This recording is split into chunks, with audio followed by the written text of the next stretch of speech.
Hello नमस्ते नमस्कार बच्चों, मोस्ट वेलकम इन विद्यापीठ। आप सबका हार्दिक स्वागत है। जैसा कि हमने कोशिका शुरू किया है और कोशिका विज्ञान अपने आप में ब्लॉकबस्टर टॉपिक है नीट के हिसाब से देखा जाए तो 2 से 4 का एक एवरेज है, क्योंकि लगभग 3-4 क्योंकि बॉटनी और जूलॉजी दोनों सेक्शन में चैप्टर आता है, इसलिए इसका वेटेज बढ़ जाता है। मैंने कल भी कहा था कि जो भी चैप्टर बॉटनी और जूलॉजी के होंगे वो जबरदस्त क्वेश्चन लेकर जाएंगे, सही है ना? हाँ, तो अब वो जो यहाँ जो सबसे इंपॉर्टेंट चीज हम पढ़ रहे हैं कि कोशिका क्या थी, उसका परिचय हमने देखा, कोशिका सिद्धांत। 5 मिनट थोड़ा सा रिवाइज करेंगे क्योंकि जरूरी है। बायो में केवल रिवीजन ही काम आएगा, आपके फिजिक्स केमिस्ट्री में जबरदस्त प्रैक्टिस करनी पड़ेगी। बायो में जितनी बार रिकॉल करोगे, रिवाइज करोगे, वो खुद की हो जाएगी, आपकी हो जाएगी, रमनी चाहिए। तो चलिए, कोशिका की खोज का श्रेय किसे कहा जाता है? भाई एक कमेंट ऑनलाइन में भी आ रहा है कि राजस्थान बोर्ड का रिजल्ट घोषित हो चुका है, राजस्थान बच्चों के, है ना? आप सभी को हार्दिक शुभकामनाएं, जिनके बहुत अच्छे परसेंटेज बने हैं, और सेकंड जिनके कम बने तो निराश ना हो, क्योंकि परसेंटेज से नीट हासिल नहीं होता है, क्योंकि चाहे बोर्ड में मेरिट में भी आ जाओ तो नीट का एग्जाम देना पड़ेगा, सही है? तो अच्छे नंबर आए जिनके, बहुत बहुत शुभकामनाएं भाई। चलिए, तो कोशिका की खोज किसने की थी? Robert Hooke. बस। सेकंड, इन्होंने जीवित की कि मृत की थी? वेरी गुड, क्या बात है, बायो में 99। और अगर हम बात करते हैं जीवित कोशिका को सबसे पहले किसने देखा था? एंटन वॉन लीवेनहॉक। ठीक है, वही सही आ रही है, पीछे तक आ रही है आवाज? चलिए, और दूसरी जो हम बात करते हैं इसके अंदर कोशिका सिद्धांत के बारे में किन 2 वैज्ञानिकों ने बताया था? वाह क्या बात है। अब दूसरी जो चीज हम बात करते हैं, स्वीडन कहाँ का था? बॉटनिस्ट और जर्मन, और स्वान ब्रिज पर, ये चीज याद रहेगी, ये तो भूल जाओगे, अभी याद करो, करंट चल रहा है, ये याद रहेगा। स्वान ब्रिज पर, स्वान ब्रिटिश जूलॉजिस्ट। पादप में सबसे बार बीती, जंतु में सबसे बार झिल्ली, किस वैज्ञानिक ने? शरीर कोशिका उनके उत्पाद से मिलकर बना किसने? स्वान। ये याद रखना, एनसीईआरटी लाइन टू लाइन एकदम दिमाग में, बस, और कुछ नहीं पूछा जाएगा। एआर के क्वेश्चन, कथन कारण के क्वेश्चन एनसीईआरटी के ऐसे ऐसे चुराते हैं, ऊपर लाइन नीचे क्योंकि लिखा होता है, ए आंसर। कुछ नहीं दिमाग लगाना बायो में। 2023 के पेपर से कोई कॉन्सेप्चुअल क्वेश्चन मुझे नजर नहीं आया था, अगर आपने आराम से किया हो, क्योंकि सही ढंग से पेपर नहीं करते तब वो टाइम खाता और रह जाते हैं क्वेश्चन। बाकी घर आके देखा, अरे यार इतना आसान पेपर था, 12 लेवल का पेपर जैसा बच्चे देते हैं ना, 12 वालों के हिसाब से बनाया गया था। तो एनसीईआरटी की लाइनें याद कर लो और क्वेश्चन उसकी ऐसे तरह के क्वेश्चन की प्रैक्टिस करो, कहीं नहीं जाएगा। 360 में से 360 आएंगे, ठीक है? उलूल जुलूल कुछ नहीं पढ़ना है, आएंगे नहीं। क्या मतलब? मैं अपना ज्ञान बताऊं, ये देखो बेटा इसके अंदर ऐसा होता है, ऐसा होता है, ऐसा होता है, वो अभी मजा आएगा। लास्ट में तुम लोग क्या पढ़ते हो? एनसीईआरटी। कोई नोट्स भी नहीं पढ़ता, यार ज़्यादा लिखे हुए हैं, एनसीईआरटी पढ़ना, किताब लेके बैठते, फिर क्या मतलब? नोट्स में भी एनसीईआरटी हो तो तुम किताब भी नहीं पढ़ोगे। आया? बस। चलिए, दूसरी जो बात करते हैं, इसके बाद हमने जो पढ़ी थी कि कोशिका सिद्धांत को रूपांतरित करने वाला कौन था? Rudolf Virchow. Very good. और उसके बाद एक सेंटेंस बोल रहा हूं, ओमनी सेलुला ई सेलुला। रुडोल्फ विर्चो ने कहा था, नई कोशिकाएं पुरानी कोशिकाओं से बनती है। उसके बाद जो अगला सवाल बनता है, सही क्रम में जमाइए। सबसे छोटी कोशिका माइकोप्लाज्मा, उससे बड़ी जीवाणु, उससे बड़ी शुतुरमुर्ग। कभी कभी आंकड़ों में ये सीक्वेंस ही पूछ लेते हैं, जो ध्यान रखना है। सबसे छोटी अकोशिकीय संरचना पीपीएलओ वायरस, ये गलती करेंगे। आया? ऐसे पेपर सेटर में फंसाता है। मैंने क्या बोला था? सबसे छोटी अकोशिकीय, तो उत्तर पीपीएलओ नहीं जाएगा, वायरस जाएगा। ये बस ध्यान रखना, इसे कहते हैं प्रेजेंस ऑफ माइंड। आवाज कम करनी है ना? चलिए, उसके बाद हमने बात की अलग अलग आकार होते हैं कोशिका के, और फिर हमने शुरुआत की थी भित्ति की। क्या बेटा? भित्ति के बारे में पढ़ा था, और भित्ति के अंदर हमने कहा था कि रॉबर्ट हुक ने इसकी खोज की थी। और कोशिका भित्ति की अगर हम बात करते हैं, कवक के बाहर किसकी बनी होती है? हाँ, ठीक है। और अगर हम बात करते हैं शैवाल की, तो सेलुलोज, गैलेक्टन, मेनेन, कैल्शियम कार्बोनेट। अब अजीब सी बात है कि इस सवाल में इन्होंने लाइन जरूर लिखी है, प्लांट किंगडम ये लाइन कहीं मैच नहीं करती है। वहाँ सेल्यूलोज पैक्टीन ये शब्द दे रखे हैं, है ना, ये थोड़ी अजीब सी बात है। अगर प्लांट की बात करते हैं तो सेल्यूलोज, हेमिसेल्यूलोज, पैक्टीन, प्रोटीन, ये एनसीईआरटी कहती है। उसके बाद लिग्निन भी हो सकता है, पर वो व्युत्पन्न माने जाते हैं। उसके बाद हमने कहा दो कोशिकाओं को जोड़ने वाली संरचना, दो कोशिकाओं को जोड़ने वाली संरचना, दो कोशिकाओं को जोड़ने वाली संरचना, प्लाज्मोडेस्माटा के मध्य पटलिका, मध्य पटलिका। दो जीव द्रव्यों को जोड़ने वाली, देखो भाषा का कमाल रहेगा, सब बायो में यही है, सब लैंग्वेज का। तो दो कोशिकाओं के जीव द्रव्य आपस में जुड़े होते हैं ब्रिजनुमा संरचना से, तो उसे जीव द्रव्य सेतु कहते हैं। और पादप सीमेंट के अंदर मुख्य पदार्थ क्या होता है? कैल्शियम पैक्टेट के मैग्नीशियम पैक्टेट, कैल्शियम, इसे प्लांट सीमेंट कहते हैं। अभी गर्मी चल रही है, कैरी आप लोगों ने खाई होगी। कैरी इतनी कठोर क्यों है? Calcium pectate. जब कैरी परिपक्व होगी तो थोड़ी सॉफ्ट हो जाएगी, रंग बदलेगा, स्वाद बदलेगा, आम में बदल जाएगी, क्योंकि पैक्टिनेज एंजाइम इस कैल्शियम पैक्टेट को घोल देगा। आया, ये यहाँ का कॉन्सेप्ट होता है। अब आगे की जो बात करते हैं बच्चों, इसके अंदर कोई भी पादप कोशिका है, उस सबसे बाहर क्या आएगी? प्राथमिक भित्ति। पतली होगी, लचीली होगी, पत्यास होगी और वर्दी का गुण होगा। पर ज्यों ज्यों बुढ़ापा आएगा तो अपनी पसार की क्षमता खोने लगेगी, एनसीईआरटी। और उसके अंदर किसका निर्माण होगा? द्वितीय भित्ति का। द्वितीय भित्ति कैसी होगी? क्योंकि उसके ऊपर सुबेरिन लिग्निन का जमाव आने लगता है। समझ गए? चलिए, द्वितीय भित्ति में जब मोटी होगी तो क्या पसार की क्षमता होगी? नहीं होती। आया, ये चीज ध्यान रखना है। कोई दिक्कत? तो ये मेन हमने टॉपिक पढ़ा था। और उसके बाद जो हम बात करते हैं कि भित्ति करती क्या, एनसीईआरटी कहती है सबसे बाहर है तो क्या करेगी? सुरक्षा, यांत्रिक हानि और सुरक्षा। ठीक है बेटा, इसका मेन काम है यांत्रिक हानि से बचाना और संक्रमण से बचाना। और दो कोशिकाओं को संपर्क या जोड़ने के अंदर हम बात कर सकते हैं।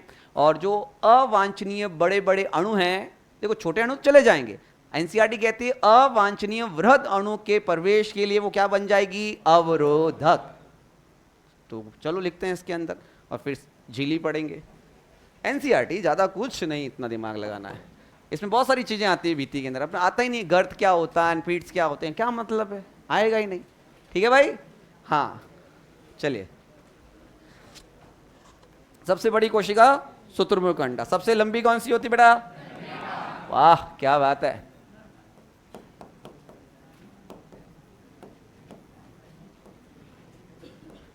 बायो तो क्लास में याद कर लिया करो, घर जाके फिजिक्स केमिस्ट्री करो भाई साहब, सब्जेक्ट तगड़ा करना पड़ेगा तीनों।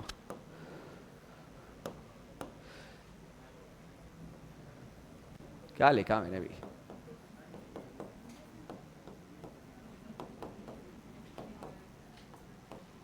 चलो भाई, कार्य वाला फटाफट। पहला कार्य बेटा, यांत्रिक हानि।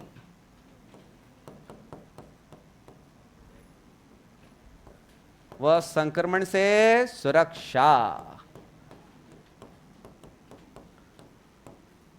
दूसरा एनसीईआरटी क्या कहती है बेटा? दो कोशिकाओं को जोड़ना है, कोशिकाओं के बीच में संपर्क, इंफॉर्मेशन, यही कोशिकाओं के मध्य संपर्क।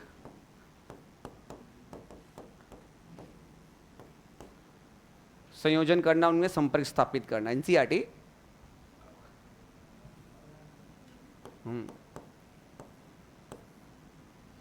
तीसरा बेटा हम बात करते हैं अवांछनीय। अवांछनीय वृहद अणुओं हेतु अवरोधक। क्या है ये? अवरोधक का कार्य करेगी। कोशिका पूरी कोशिश करती है, जो चीज काम की नहीं होती वो अंदर प्रवेश नहीं कर जाते हैं। तो फिर दूसरा जिम्मेदारी आती है झिल्ली की। कैसी आती है? झिल्ली। ऐसी है जैसे ह्यूमन हेल्थ में पढ़ते हैं, अवरोधक, 4 प्रकार के, याद है ना? भौतिक, कारिकी, कोशिकीय और साइटोकाइन। बस अगर कोई रोगाणु अंदर जाता है तो वो रोकता है, वो नहीं रोकता, दूसरा रोकता है, वो नहीं रोकता, तीसरा रोकता है। तो सेम चीज यहां पर रहेगी। ठीक है, चलिए भाई। तो कोशिकाओं के मध्य संपर्क, यांत्रिक हानि, संक्रमण से सुरक्षा, अवांछनीय वृद्धि अणुत्व अवरोधक, ये किसका काम है? भित्ति का। और कोशिकाओं को आकार देने का भी काम किसका होता है बेटा? भित्ति का। ये तो अंडरस्टैंडिंग बात है। ठीक है, चलिए अब आगे की जो कहानी है बेटा, जो हम बात करने वाले हैं, भित्ति के बाद किसका नंबर आएगा? झिल्ली का। किसका आएगा? झिल्ली का। चलिए हेडिंग लगाते हैं।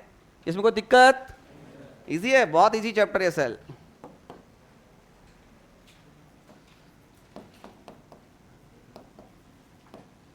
कोशिका झिल्ली का दूसरा नाम कोई बताएगा? प्लाज्मा झिल्ली। क्या बात है। तीसरा नाम और बताओ। हैं?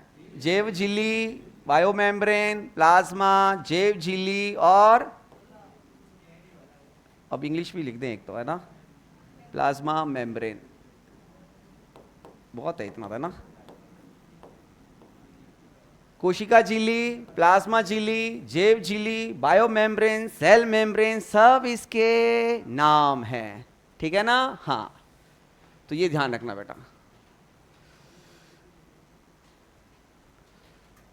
ट्रांसपोर्ट में तो यही है बेटा, कोशिकाओं के मध्य संपर्क है, परिवहन है, यांत्रिक हानि और संक्रमण से सुरक्षा है। ठीक है, अवांछनीय वृद्धि अणुत्व क्या होती है? अवरोध। 3 एनसीईआरटी के मेन काम है जो ध्यान रखना। क्लियर है? चलिए, कोशिका झिल्ली की अगर हम बात करते हैं तो आप देखिए कि चाहे जंतु हो चाहे पादप हो, सबके अंदर मौजूद रहेगी। अब झिल्ली की प्रकृति भित्ति से अलग कैसे? भित्ति जो होती है वो क्या होती है? मृत होती है। क्या होती है बेटा? मृत होती है। ठीक है, जबकि अगर हम बात करते हैं ये झिल्ली कैसी होगी? जीवित होगी। कैसी होगी?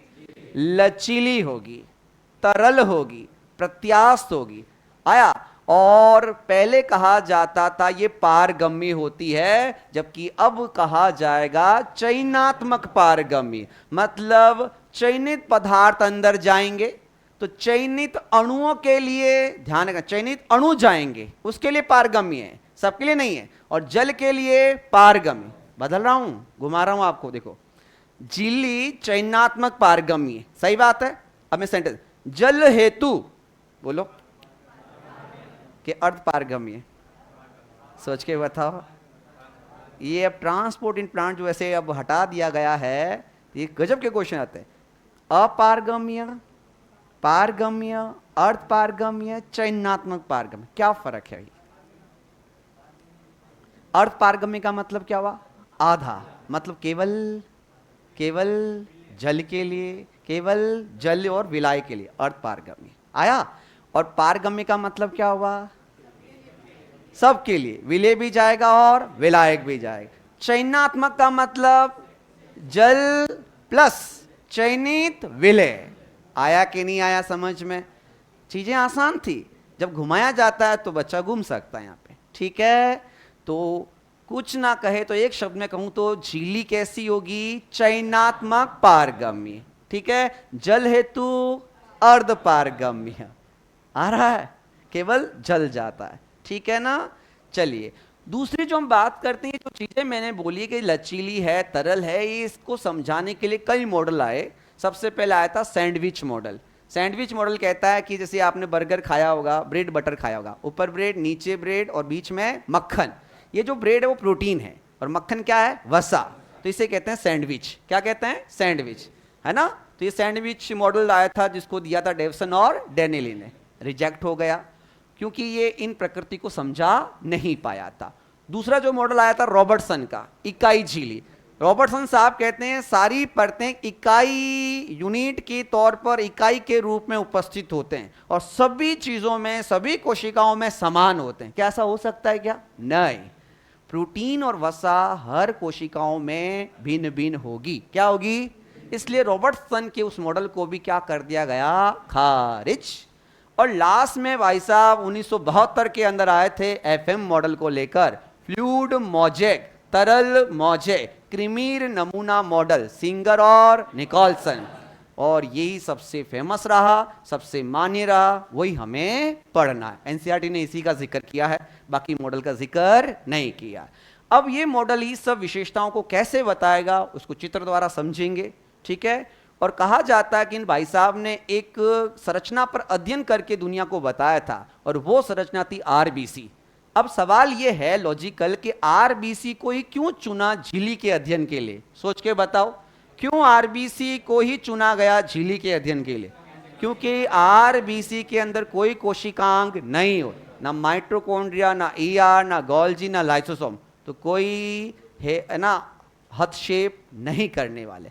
सेकेंड हम बात करते हैं, केवल उसमें झिल्ली दिखाई देगी, तो जब माइक्रोस्कोप से अध्ययन किया जाएगा, और एनसीईआरटी कहते हैं 1950 के बाद इन संरचनाओं का अध्ययन करना, झिल्ली के बारे में अध्ययन करना आसान था, क्योंकि झिल्ली की बात करते हैं 2016 में झिल्ली के लिए नोबेल प्राइज मिला साइंटिस्ट को, 2016 में।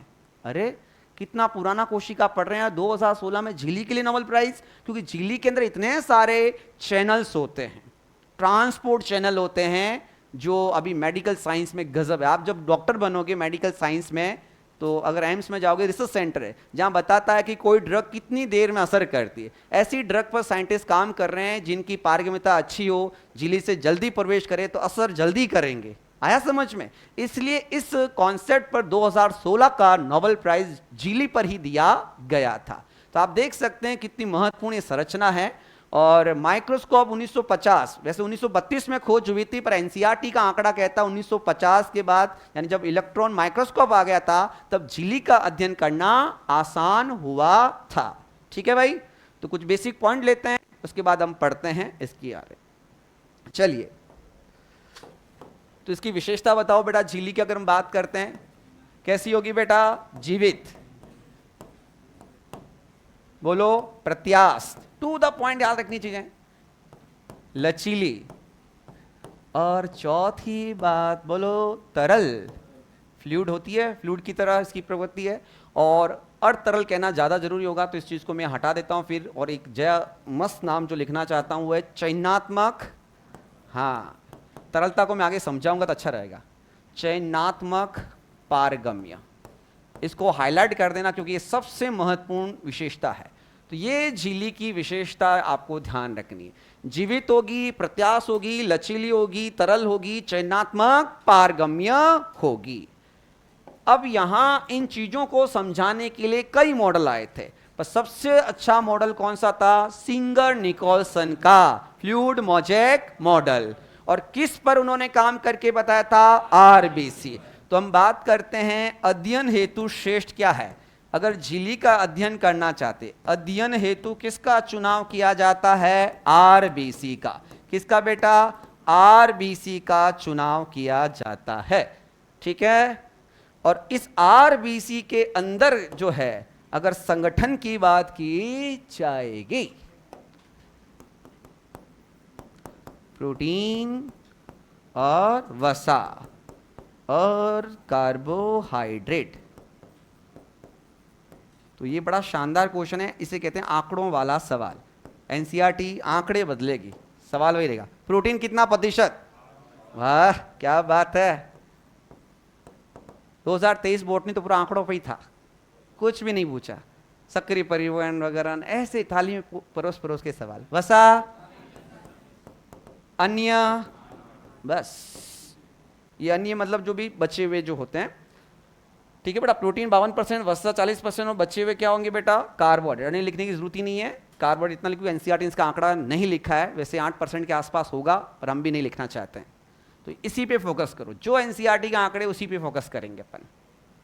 कार्बोहाइड्रेट की जो खास बात है, अगर मैं आरबीसी की संरचना बनाता हूं, तो आरबीसी की अगर हम बात करते हैं, यहां प्रोटीन भी होगा और लिपिड भी होगा, और सतह पर हम बात करते हैं कुछ एंटीजन होते हैं। क्या होते हैं बेटा? और ये एंटीजन किसके बने होते हैं? शर्करा के। अगर आपने जेनेटिक्स पढ़ी हो, रक्त समूह पढ़ा हो, रक्त समूह ए एंटीजन ए, रक्त समूह बी एंटीजन बी, वास्तव में एंटीजन क्या है? शर्करा। शर्करा बोले तो किसकी सतह पर? इसका मतलब झिल्ली में 3 चीजें मौजूद होगी, प्रोटीन, वसा और। तो अगर एक शब्द में कहूं झिल्ली किसकी बनी है, लिपोप्रोटीन की, प्रोटीन और वसा। आया कि नहीं आया? बस चलिए, तो ये जो सबसे इंपॉर्टेंट प्रोटीन और वसा जो सबसे इंपॉर्टेंट रहेंगे, हो गया बेटा। चलिए अब जो हम बात करते हैं मॉडल की बात कर लेते हैं। और ये सब झिल्ली का अध्ययन करना कब आसान रहा, एनसीईआरटी छोड़नी एक भी चीज नहीं है। 1950 में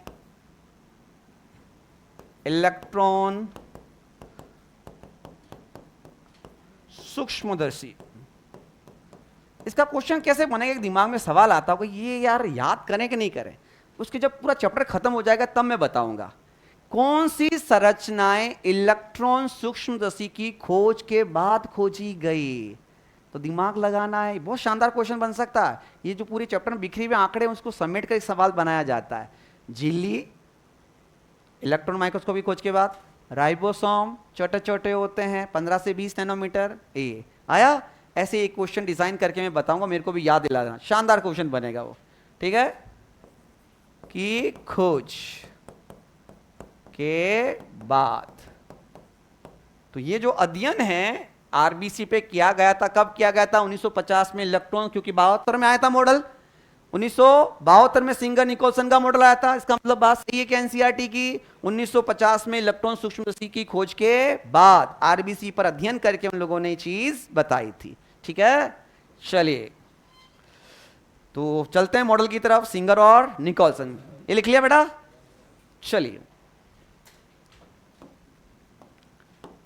और सबसे मानी मॉडल जो हम बात करते हैं, fluid mosaic, fluid mosaic model, जिसे हिंदी में क्या कहेंगे बेटा, तरल मोज़ेक या क्रीमीर मॉडल। और खास बातें देने वाले वैज्ञानिक कौन थे, अरे वाह सिंगर वाह। बस सबसे मान्य मॉडल यही है, तो मैं यही लिख रहा हूं, तो दूसरा याद ही नहीं करने का है। आया समझ में?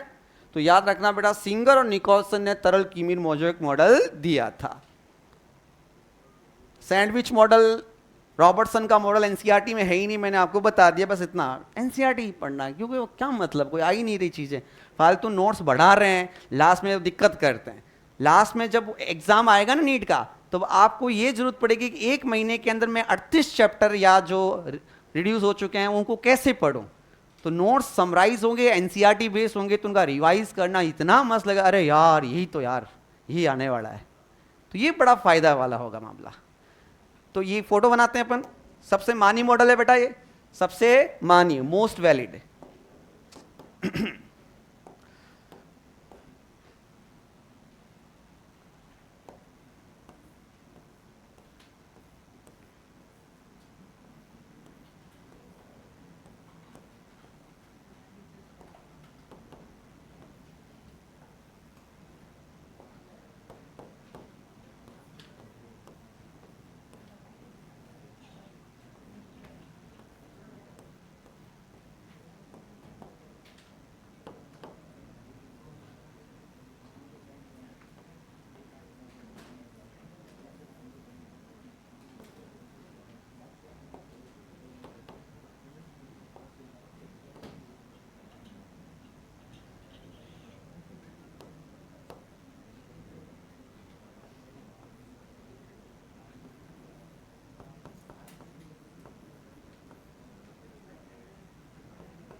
जलीय वातावरण या जलीय भाग से सुरक्षा।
देखिए बेटा, एनसीईआरटी का एक डायग्राम है। अगर लेबलिंग के वाला क्वेश्चन भी आया है और कुछ कॉन्सेप्ट की हम बात करें, बिल्कुल एक कोशिका इसी का बेटा तरल कृमि मॉडल है, झिल्ली का।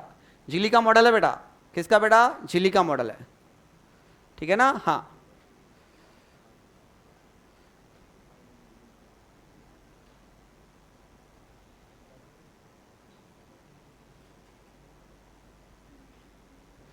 तो अगर हम बात करते हैं, एक बार समझ लें इस चीज को। तो सबसे मानी मॉडल देने वाले वैज्ञानिक कौन थे? Singer Nicolson. पहली बात, कौन सा मॉडल दिया था? तरल कृमि मॉडल, फ्लूइड मोज़ेक मॉडल। इस मॉडल के हिसाब से तीन चीजें हमें पढ़नी है, प्रोटीन, वसा, कार्बोहाइड्रेट, ठीक है? चलिए, तो अगर इस मॉडल के हिसाब से देखें, पहली चीज आप देख सकते हैं कि यहां पर ये दो श्रृंखलाएं मैंने बनाई है, ये सिर है और ये पूंछ है, हेड और टेल। तो ये दो परतें हैं, वो किसकी है? फॉस्फोलिपिड की। दिख रहा है बेटा? फॉस्फोलिपिड की दोहरी परत होती है, और ये फॉस्फोलिपिड में फॉस्फोग्लिसराइड्स होगा, फॉस्फोग्लिसराइड। नीट के अंदर हम बात करें, 2024 की एनसीईआरटी में एक शब्द जोड़ा गया है, कोलेस्ट्रॉल भी मुख्य भूमिका निभाता है। तो कुछ छोटी छोटी चीजें 2024 की एनसीईआरटी में की गई है, वो भी ध्यान रखनी है। तो अगर हम बात करते हैं, फॉस्फोलिपिड की दोहरी परत होगी। वास्तव में ये फॉस्फोलिपिड फॉस्फोग्लिसराइड्स है या लेसिथिन है। क्या है? लेसिथिन, जो जैव अणु में पढ़ोगे, ठीक। और इसके साथ कौन सी वसा होती है? कोलेस्ट्रॉल। पर मुख्य कौन होगी? फॉस्फोलिपिड। ये दोनों फॉस्फोलिपिड और कोलेस्ट्रॉल झिल्ली को तरलता देंगे, प्रत्यास्थता देंगे, लचीलापन देंगे। समझ में आया? और इस तरलता, लचीलेपन की वजह से प्रोटीन के अणु इसके अंदर गतियों को दर्शाएंगे। एनसीईआरटी कहती है पार्श्विक गति करेंगे। मैं प्रोटीन हूं, नीचे मेरे लिपिड है। अब देखिए, मैं प्रोटीन का अणु यहां ऐसे हिलोरे खाऊंगा, इसे कहते हैं पार्श्व गति। क्या कहते हैं? और मैं अपनी जगह घूमूंगा तो उसे कहते हैं घूर्णन गति। पर यह प्रोटीन ऊपर से नीचे और नीचे से ऊपर नहीं जा सकते। ये बात ऐसी है जैसे गुलाब जामुन खाए हो आपने, किसी ने खाए क्या? नहीं खाया? जोधपुर पता, जोधपुर अपने मिठाइयों के लिए फेमस है, जो दूर के बच्चे हैं, है ना? खिलाएंगे खिलाएंगे, सिलेक्शन में खिलाएंगे, ऐसे थोड़ी खिलाएंगे। डब्बा तुम लाओगे, खिलाएंगे हम अपने हाथों से, ठीक है? उसका मजा ही आनंद अलग होता है। ये चाशनी है बेटा। क्या बेटा? चाशनी। गुलाब जामुन खिला रहा हूं, ध्यान से। और जोधपुर के गुलाब जामुन तो भाई साहब, हाँ,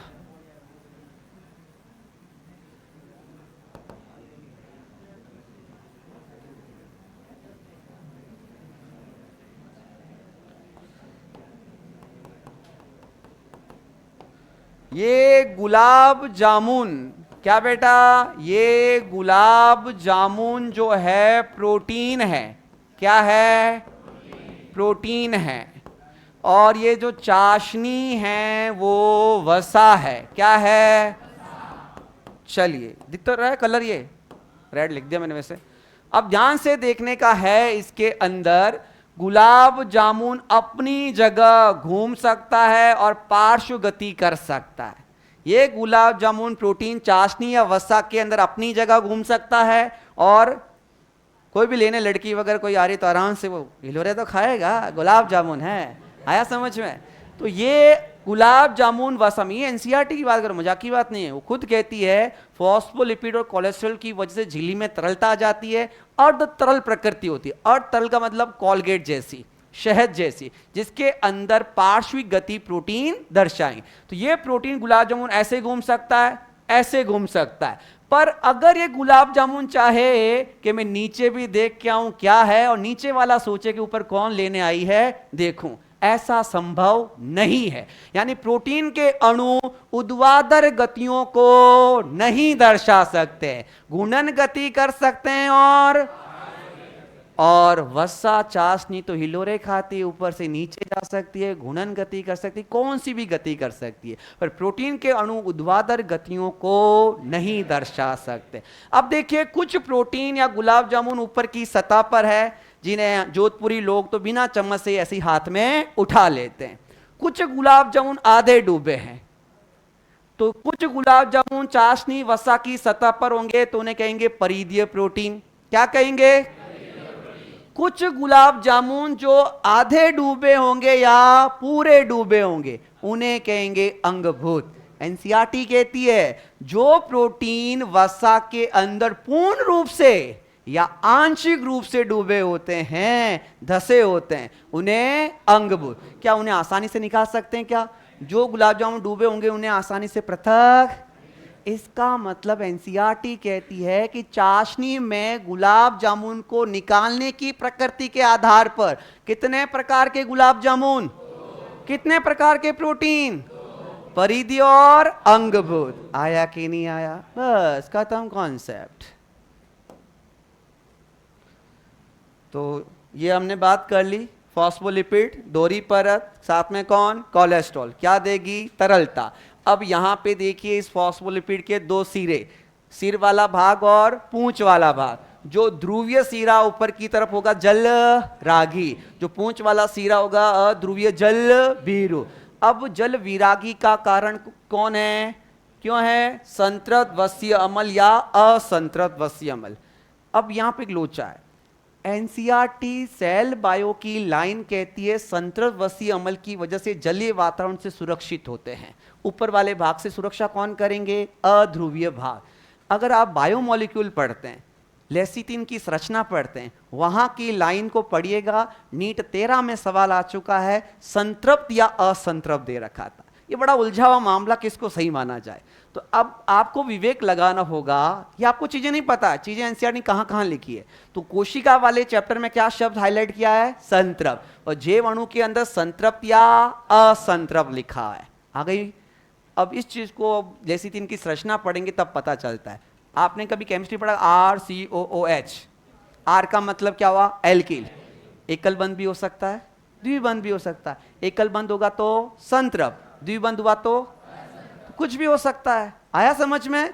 तो अकॉर्डिंग टू डिस कोशिका झिल्ली अगर हम पढ़ रहे हैं तो शब्द संतृप्त, जैव अणु पढ़ोगे तो दोनों या में आएगा। नीट 13 का तीसरा ऑप्शन ऐसा ही था, संतृप्त या असंतृप्त। ठीक है, ये चीजें ध्यान रखनी है। तो क्वेश्चन आ सकता क्योंकि में AR का जल बीरू जो है वो जलीय वातावरण सुरक्षा क्यों दे पाता, किसकी वजह से? बस।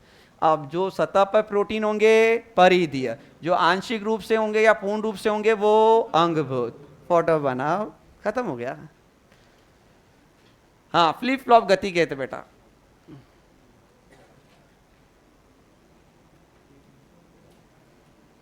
बिल्कुल 2022 में फॉस्फोलिपिड में स्टेटमेंट रहता है। आया कि नहीं आया? बस खत्म हो गया सेल मेम्ब्रेन। अब इसके जो ट्रांसपोर्ट है, परिवहन की बात करेंगे उसके बाद।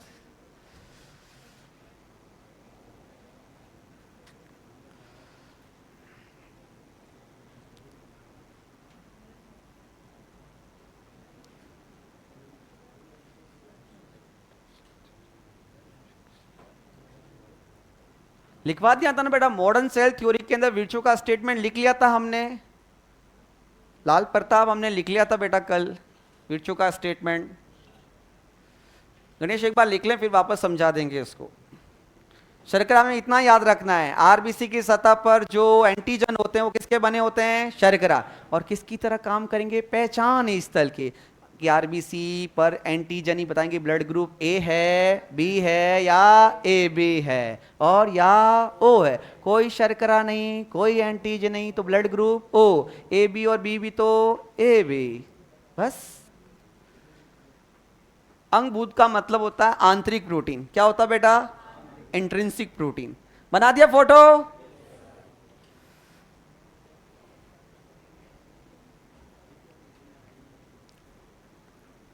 तो लिखते हैं इसके बारे में, है ना? चलो, एक गुलाब जामुन नहीं बनाना, ये तो समझाने के लिए था, जो बीच बीच में ये नहीं करने का है। चलिए, तो यहां हम बात करते हैं, इसमें जो मेन काम है उसमें फॉस्फोलिपिड से शुरू करते हैं। पहला जो सबसे इंपॉर्टेंट है यहां पर, फॉस्फोलिपिड।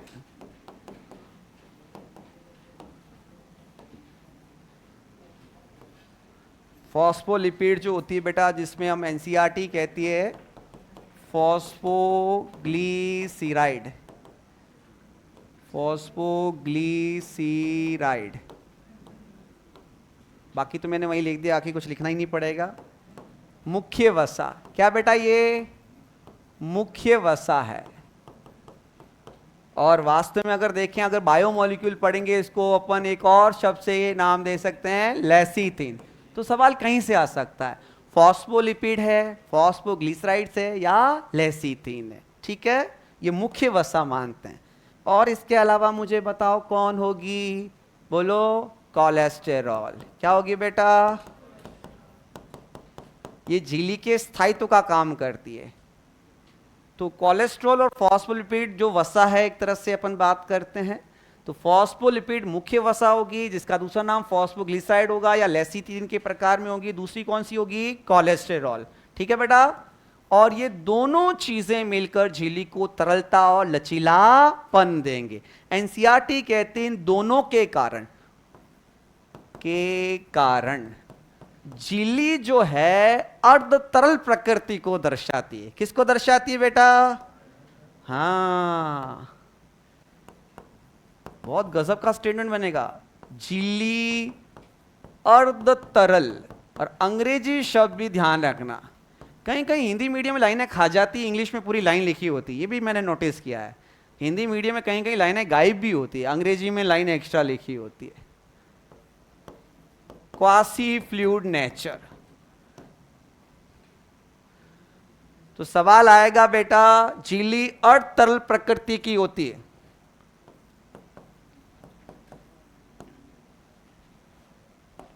उसका कारण कौन है? फॉस्फोलिपिड। और तो ध्यान रखना, अर्ध तरल क्वासी फ्लूइड प्रकृति का कारण फॉस्फोलिपिड और कोलेस्ट्रॉल होगा। और इस कारण से, मैं ऐसे लिखना नोट्स ताकि याद हो, इस कारण से प्रोटीन के अणु क्या करेंगे? प्रोटीन के अणु, बोलो, फॉस्फोलिपिड की दोहरी झिल्ली में, हाँ,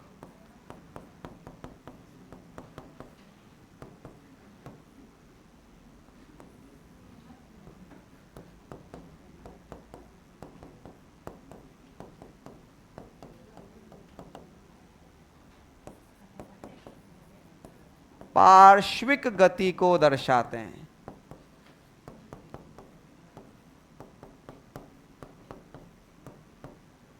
और ये किस पर निर्भर कर रहा है? झिल्ली की तरलता पर निर्भर कर रहा है। मस्त सवाल है, स्टेटमेंट का मेरा फेवरेट है, इसलिए मैंने इसको ऐसे ही लिखा। ये डबल हो गया फिर।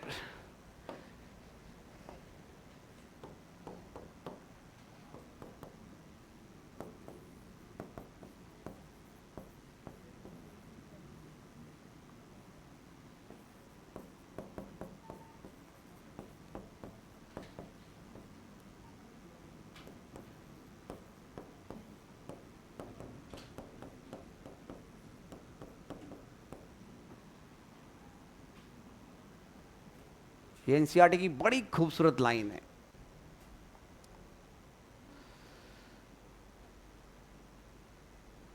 हाँ, पार्श्व गुणन करेंगे बेटा। बेटा गुलाब जामुन वाला मॉडल तो समझने के हिसाब से ही था।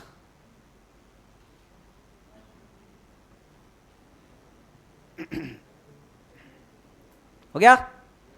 फॉस्फोलिपिड मुख्य वसा है, कोलेस्ट्रॉल भी दूसरी चीज होगी। इनके कारण झिल्ली कैसी होगी? अतरल प्रकृति की होगी। अतरल प्रकृति की वजह से प्रोटीन के अणु फॉस्फोलिपिड की दोहरी झिल्ली में कौन सी गति दर्शाएंगे? और ये पार्श्व गति दर्शाना किसको दर्शा रहा है? कि वसा की तरलता, यानी ये गति ज्यादा होगी कम होगी वो किस पर निर्भर करेगी? अब वसा की तरलता कैसे निर्भर करेगी? अगर फॉस्फोलिपिड के अंदर असंतृप्त वसा क्या होगी? ज्यादा। श्रृंखला कैसी होगी? छोटी, तो तरलता ज्यादा, पार्श्व गतियां ज्यादा। आया?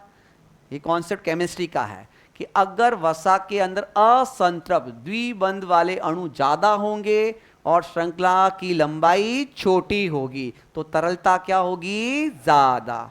ठीक है, ये केमिस्ट्री का कॉन्सेप्ट है। क्लियर है? तो ये ध्यान रखने का है। अब आगे बढ़ते हैं बच्चों। तो ये सब वसा की बात होने के बाद, और ये चीज यहां पे क्लियर है। इस फॉस्फोलिपिड के कितने सिरे हैं बेटा? 2। सिर वाला सिरा और पूंछ वाला। सिर वाला कैसा? ध्रुवीय जल रागी, पूंछ वाला अध्रुवीय जल बीरू का कारण संतृप्त वसीय अम्ल। किससे सुरक्षा करेंगे? बस ये मैंने यहीं लिख दी, वापस रिपीट नहीं कर रहा हूं। अब बारी किसकी है बच्चों? हम बात करते हैं प्रोटीन की। क्या है? और कोलेस्ट्रॉल का रोल बता देता हूं। अभी गर्मी चल रही है, 40 डिग्री का टेम्परेचर चल रहा है, तो झिल्ली की तरलता बढ़ जाएगी। टेम्परेचर बढ़ेगा, वसा पिघलेगी तो तरलता बढ़ जाए। तो तरलता ज्यादा बढ़ने से प्रोटीन की गतियों में भी फर्क आएगा। आएगा कि नहीं आएगा? पर हमारा शरीर हर चीज को मेंटेन करके रखता है, तो कोलेस्ट्रॉल इस तरलता को क्या करेगा? कम करेगा, ठोस बनाएगा। झिल्ली को क्या बनाने की तरफ चलेगा? ठोस की तरफ। सर्दियों के अंदर क्या होता है? ठोसपन बढ़ता है, तो झिल्ली बहुत कठोर हो जाएगी, तो प्रोटीन के अणु काम ही नहीं करेंगे, गतियां ही नहीं करेंगे, तो कोलेस्ट्रॉल उसको क्या देगा? तरलता देगा। इस तरह से झिल्ली के स्थायित्व को बनाए रखने का काम कौन कर रहा है? कोलेस्टेरॉल। एनसीईआरटी में कुछ नहीं, कॉन्सेप्ट वाली चीज बता दी। कोई दिक्कत? चलिए, तो ये सब चीज होने के बाद बेटा अब हमारा अगला दूसरा पॉइंट है प्रोटीन। क्या बेटा? प्रोटीन। तो हम कहते हैं कि वसा से प्रोटीन को पृथक करने के आधार पर कितने प्रकार के प्रोटीन होंगे? ठीक है ना? 2 प्रकार के होंगे।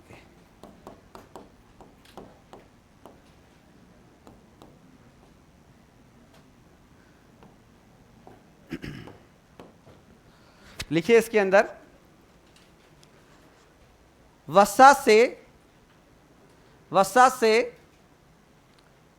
पृथक्करण के आधार पर, वसा से पृथक्करण के आधार पर 2 प्रकार के प्रोटीन होते हैं। वसा से पृथक्करण के आधार पर 2 प्रकार के प्रोटीन होते हैं। वसा से पृथक्करण के आधार पर 2 प्रकार के प्रोटीन होते हैं।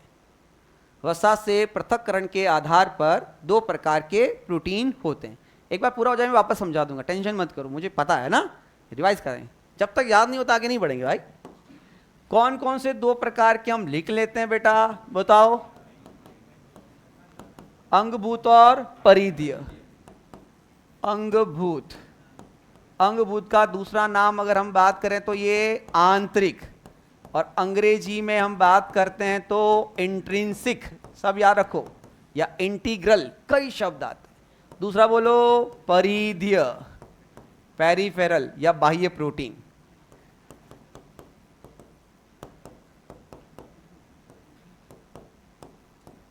पेरिफेरल, एक्सट्रिंसिक, क्या बोल सकते हैं बच्चों इसको?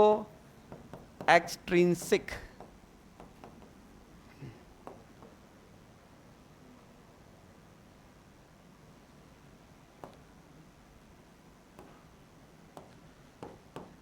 तो अंगभूत और परिधीय प्रोटीन में, अब यहां एनसीईआरटी क्या कहती है बताओ भाई? आंतरिक प्रोटीन पूर्ण रूप से या आंशिक रूप से धसे, है ना बेटा? पूर्ण रूप से, या एनसीईआरटी कहती है आंशिक, क्या बेटा बिंदी लगाना, आंशिक रूप से वसा में धसे। और ये बताओ कहां होंगे? बाह्य सतह पर उपस्थित, बाह्य सतह पर उपस्थित। अब मुझे ये बताओ, जब पूर्ण रूप से धसे होंगे उन्हें आसानी से पृथक कर सकते हैं क्या? तो आसानी से पृथक नहीं होते, आसानी से पृथक नहीं।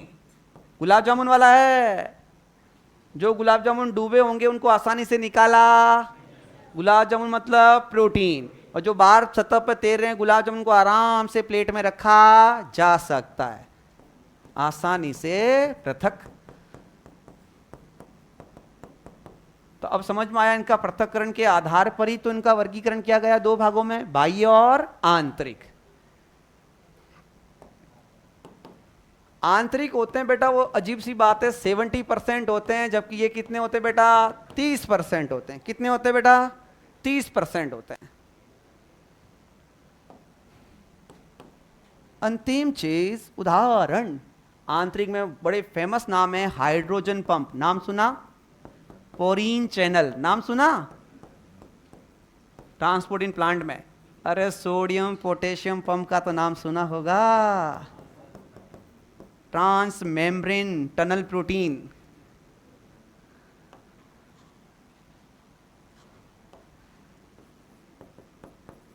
Trans membrane protein.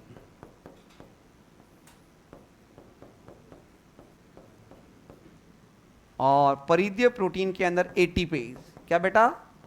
एटीपीज जो हम बात करते हैं,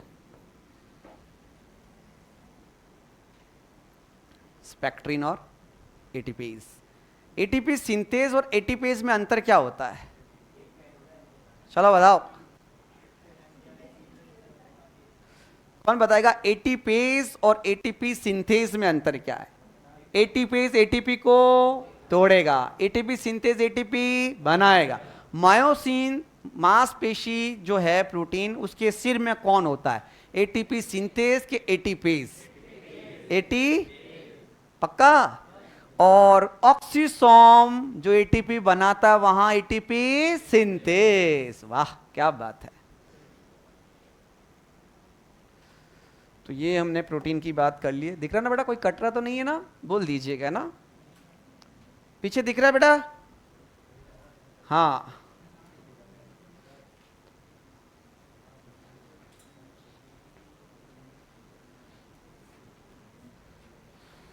लिख लो फटाफट।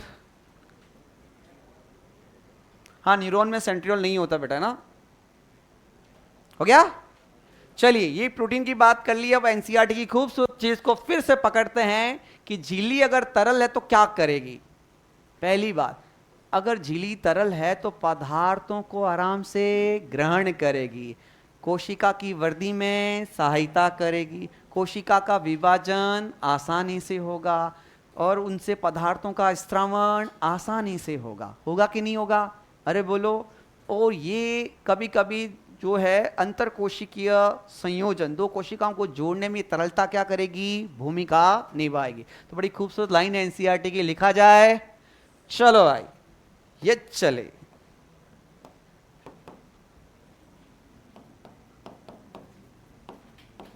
तरलता के लाभ या भूमिका, भूमिका अच्छी रहेगी ना? हाँ, तरलता की भूमिका। झिल्ली तरल है, उसकी भूमिका क्या होगी? एनसीईआरटी कहती पहली चीज, अगर वो तरल होगी तो कोशिका विभाजन और वृद्धि में भूमिका निभाएगी। कोशिका विभाजन, चीजों को आसानी से तोड़ा जा सकता है, और जब तरल होगी तो फैलने की क्षमता होगी, तो इसका मतलब वृद्धि में भूमिका। एनसीईआरटी कहती है दो कोशिकाओं को जोड़ा जा सकता है, अंतर कोशिकीय संयोजन, इंटरसेलुलर जंक्शन। दो कोशिकाओं को जोड़ने में भी तरलता की क्या होगी? भूमिका। तीसरी चीज एनसीईआरटी कहती है चीजों को बाहर निकालना, स्त्रावण करना भी हो सकता है। तो पदार्थों का क्या बेटा? स्त्रावण।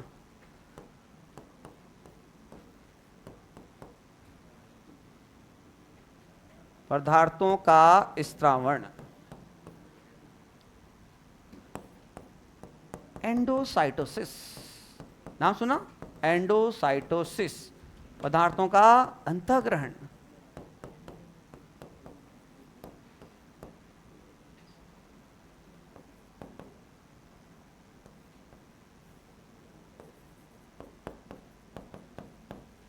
अंतःग्रहण। 5 चीजें एनसीईआरटी ने बताई है। कोशिका विभाजन में तरलता की भूमिका, वृद्धि में भूमिका, दो कोशिकाओं को जोड़ने में, देखो अंत और अंतर में अंतर आता है बेटा। एक कोशिका, ये दूसरी कोशिका। अगर कोशिका के अंदर है तो अंत, और बीच में वाला भाग बोले दो कोशिकाओं के बीच में तो अंतर। तो इन दोनों का संपर्क साधने में तरलता। कोशिका विभाजन करने में कोशिका है वो ऐसे होगी, फिर दो भागों में टूटेगी, तरल होगी तो आराम से। कोशिका फैलेगी अगर तरल होगी तो आराम से, है कि नहीं है? तो ये चीजें बेटा, ये सब तरलता के गुण कह सकते हैं, या उनके हम कह सकते हैं भूमिका। कोई दिक्कत? चलिए, तो इसी के साथ जो मेन टॉपिक था हमने यहाँ पे पूरा कर लिया है। और अब जो मेन है, झिल्ली का मेन काम है वो है ट्रांसपोर्ट, अणुओं का परिवहन। कितने? 3, है ना? बोलो, विसरण, सुसाद्य, सक्रिय। और 2023 में पहला ही क्वेश्चन था एक सेक्शन का, सक्रिय परिवहन, यहीं से सवाल चुराया गया था। ठीक है, इजी आते हैं बहुत। लिख ले बेटा। चलो तो आगे बढ़ते हैं बेटा। तरलता की बात करने के बाद में झिल्ली के कार्य, झिल्ली का मुख्य कार्य, झिल्ली का मुख्य कार्य अणुओं का परिवहन। एनसीईआरटी लिखती है झिल्ली का मुख्य कार्य क्या भाई? झिल्ली का मुख्य कार्य पदार्थों का परिवहन, पदार्थों का परिवहन। तो याद रखिएगा, पदार्थों का परिवहन एनसीईआरटी की खूबसूरत लाइन है। तो पदार्थों का परिवहन झिल्ली का क्या है, या अणुओं का भी कह सकते हैं, की बात है, अणुओं का या पदार्थों का परिवहन। और इसको 3 भागों में हम बांट सकते हैं बेटा। कौन कौन सा?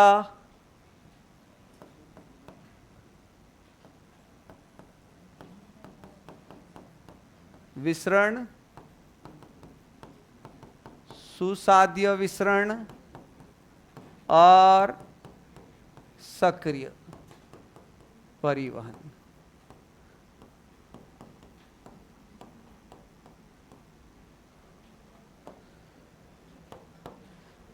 इनमें अगर हम बात करते हैं बेटा, विसरण और सुसाद्य विसरण का मतलब क्या होता है? सुनो बेटा, सबका ध्यान इधर। पदार्थ, अणु अधिक सांद्रता से कम सांद्रता की तरफ जाएंगे जब तक कि समान प्रकार का वो सांद्रता नहीं हो जाती है, तो उस चीज को क्या कहते हैं? विसरण। जैसे मैं डिओड्रेंट लगा के आया, अगरबत्ती घर में लगाई, तो वो तब तक जाएगी जब तक कि समान प्रकार की सांद्रता नहीं। तो पदार्थों का, अणुओं का, आयनों का अधिक सांद्रता से कम सांद्रता, यानी सांद्रता प्रवणता के अनुसार परिवहन, पहली बात। और इसमें कोई ऊर्जा की आवश्यकता नहीं पड़ती है, तो इसे हम क्या कहते हैं? निष्क्रिय परिवहन। क्या कहते हैं? और एनसीईआरटी कहती है कि अगर मुझे यहां पर क्रीम लगानी है तो क्या क्रीम झिल्ली से आराम से चली जाएगी? फेयर एंड हैंडसम आराम से, फेयर एंड लवली आराम से, झंडू बाम आराम से। अब झंडू बाम यानी क्रीम किस प्रकृति की है? वसा। ध्रुवीय के अध्रुवीय,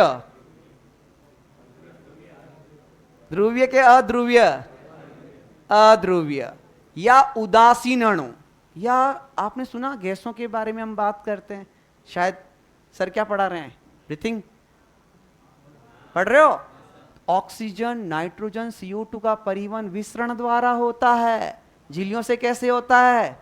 ये लाइन यहाँ एनसीईआरटी की नहीं है, अब मैंने किससे जोड़ी है? ब्रीदिंग वाले चैप्टर से। यानी गैसों का, उदासीन अणुओं का और अध्रुवीय, क्योंकि झिल्ली किस प्रकृति की है? वसा प्रकृति के, अध्रुवी की है। तो इन पदार्थों का परिवहन किसके द्वारा आसान होगा? आया। अब मान के चलो पानी लगाना, पानी अंदर डालना है, जाएगा झिल्ली के अंदर पानी? शॉवर के नीचे नहाते हो चला जाता है, स्विमिंग में जाते हो तो पानी अंदर चला जाता है? नहीं, क्योंकि झिल्ली वसा प्रकृति, पानी ध्रुवीय प्रकृति का, ये अध्रुवीय प्रकृति की।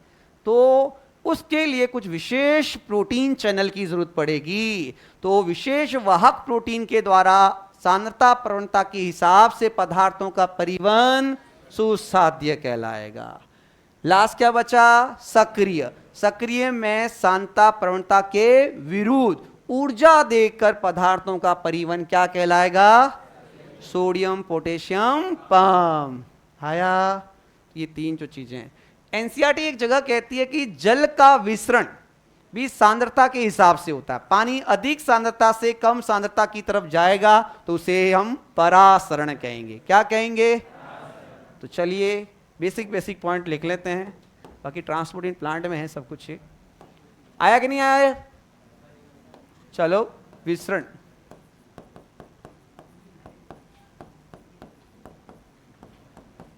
सांद्रता प्रवणता दोनों को एक साथ ही लिख देते, एक में बीच में लिखते, दोनों का आ जाएगा।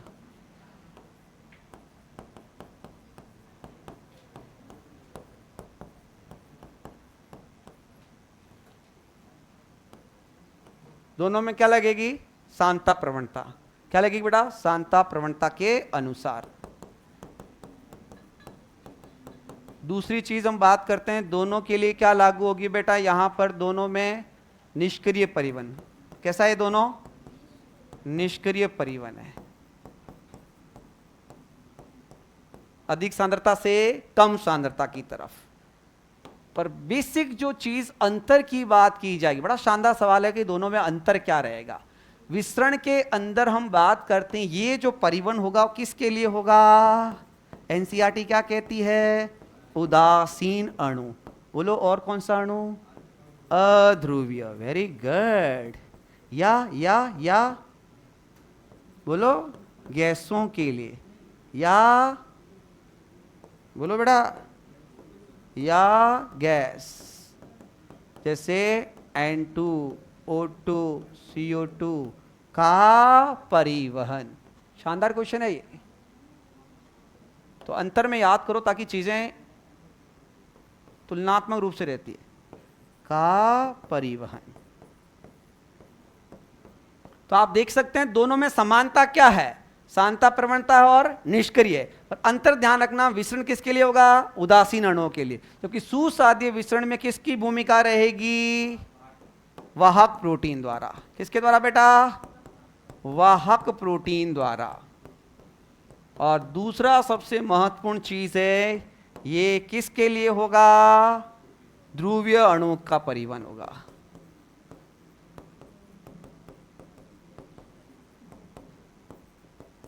तो अंतर समझ में आ जाएगा यहां से, बहुत शानदार चीज है ये।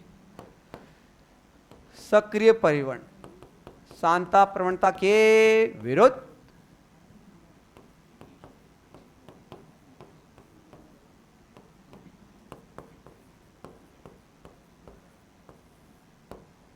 क्या बेटा? ऊर्जा या एटीपी खर्च। डाउन हिल के अप हिल, कौन बताएगा? शब्द आता है डाउन हिल के अप हिल। बोलो, अप हिल खर्च होती है, अप हिल परिवहन। छोटी छोटी चीजें हैं। उदाहरण बताओ फटाफट इसका। Sodium potassium pump. तो ये आप पढ़ोगे तंत्रिका वाले में, 3 सोडियम बाहर जाते हैं, 2 पोटेशियम अंदर आते हैं। बिल्कुल सही है, अपहिल ट्रांसपोर्ट कहते हैं। छोटी छोटी बेटा, डाउन हिल और अपहिल।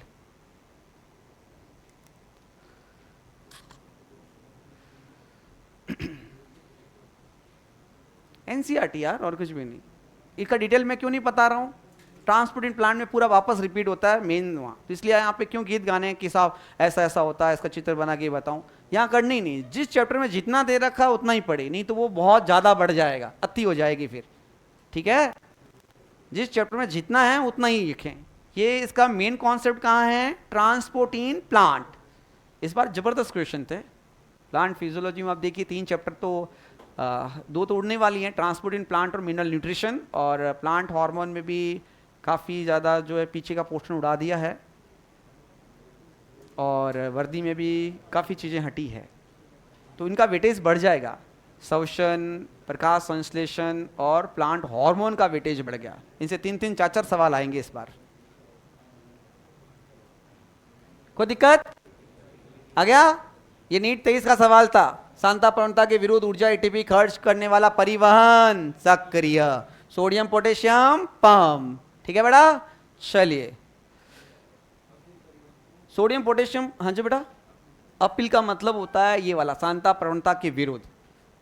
समझाऊं इसको, समझाऊं? चलो ये हो गया। चलो देखो एक समझाते हैं, एक क्वेश्चन आ रहा है, सोडियम पोटेशियम पंप क्या और अपील क्या होता है। केमिस्ट्री पढ़नी पड़ेगी, लाओ।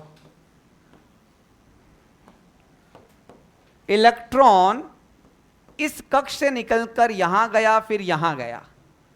इलेक्ट्रॉन ऊपर की तरफ जा रहा है, आया समझ में? अपहिल के डाउनहिल? अपहिल। तो ऊर्जा देनी पड़ेगी कि खर्च होगी?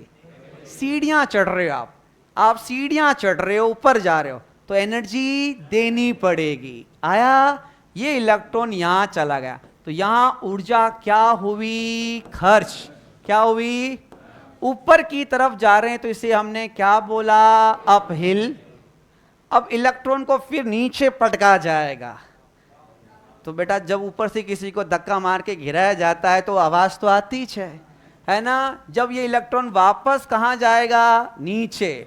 और कोई जब नीचे जाएगा तो क्या मुक्त करेगा? क्योंकि नीचे जाएगा वो टूटेगा, जाहिर सी बात है। जब धक्का मारा जाएगा, कोई नीचे गिरेगा तो टूटेगा, और जब वो चीज टूटती है तो क्या मुक्त करेगी? ऊर्जा। तो जहां ऊर्जा बनेगी डाउनहिल, जहां खर्च होगी। आया? चलिए अब यहां पे सोडियम पोटेशियम ट्रांसपोर्ट की बात कर रहे हैं। अगर हम बात करते हैं बच्चों सोडियम पोटेशियम पंप, तो ये तंत्रिका झिल्ली है। क्या बेटा? ये तंत्रिका कोशिका थी, इस तंत्रिका कोशिका को मैंने काट के बड़ा किया है, तो आप देख सकते हैं ये अंतः कोशिकीय द्रव है और ये बहिकोशिकीय द्रव है। तो अब आप देखेंगे कि यहां अंदर पोटेशियम ज्यादा होते हैं, बाहर पोटेशियम क्या होते हैं? कम। परंतु हमें क्या करना है? हमें यहां बाहर से अंदर की तरफ क्या भेजना है? पोटेशियम। और यहां से क्या भेजना है? सोडियम। बड़ी गजब बात है, यहां सोडियम ज्यादा होते हैं, पोटेशियम कम होते हैं, परंतु हम कम से ज्यादा की तरफ भेज रहे हैं। सोडियम कहां ज्यादा थे? बाहर। परंतु हम यहां देखिए जो कर रहे हैं, यहां पर सोडियम को कहां भेज रहे हैं? बाहर। यानी कम से ज्यादा की तरफ आयन जा रहा, कम से ज्यादा की तरफ आयन जा रहा, तो क्या देनी पड़ेगी? ऊर्जा। क्या देनी पड़ेगी? ऊर्जा। तो कैसा परिवहन हो गया? सक्रिय। अब एक और गजब की चीज, सोडियम में देखना कितने जिने होते हैं? 1 2 3, तो कितने सोडियम जाएंगे? पोटेशियम में कितने जिने हैं? K और प्लस, कितने जिने में? तो देखना 2 पोटेशियम अंदर आते हैं और 3 सोडियम बाहर जाते हैं। ये तो मजाक का कॉन्सेप्ट था। सोडियम में कितने जिने? देखो 1 2 3, कितने? पोटेशियम कितने जिने हैं? 1 और, तो कभी बोलोगे 3 सोडियम बाहर जाएंगे, 2 पोटेशियम, तो ये कहलाता सोडियम पोटेशियम पंप, जो रेस्टिंग पोटेंशियल को मेंटेन करने के लिए होता है। चैप्टर अलग है, हमें नहीं पढ़ना अभी इसमें। कोई दिक्कत आ गया? यहां कोई दिक्कत? एक लाइन लिख दीजिए, परासरण किसके लिए होगा बेटा? तो लिखिए इसके अंदर, जल का परिवहन जल का परिवहन परासरण द्वारा होता है। इसमें लास्ट लाइन लिख दीजिए, जल का परिवहन परासरण द्वारा होता है। जल का परिवहन परासरण द्वारा होता है। जल का परिवहन परासरण द्वारा होता है। जल का परिवहन कैसे होगा बेटा? परासरण द्वारा होता है, सांता प्रवणता के हिसाब से। ठीक है, तो इसी के साथ झिल्ली को करते हैं टाटा बाय बाय।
तारा के बिना, तारा के बिना झिल्ली वाले, तारा के बिना तारक केंद्र राइबोसोम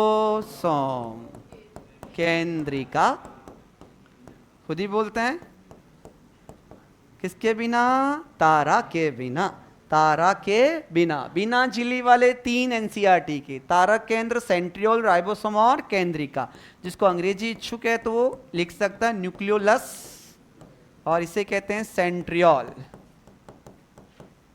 ठीक है ना, बिना झिल्ली वाले, तारा के बिना।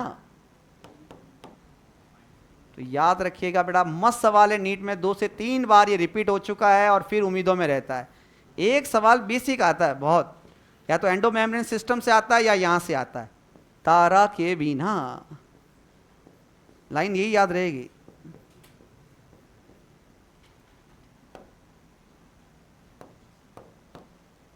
दोहरी वाली में बताओ कौन कौन से बेटा?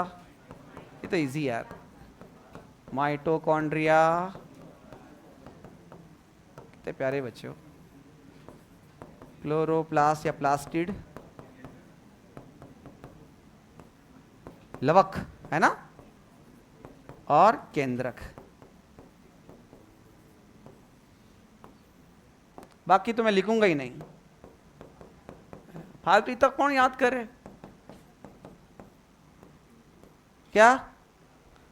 गोल्जी काय, लाइसोसोम, ईआर, बोलो एकल वाले, माइक्रोबॉडीज एकल। क्यों याद करना जब इसी काम चल गया अपना।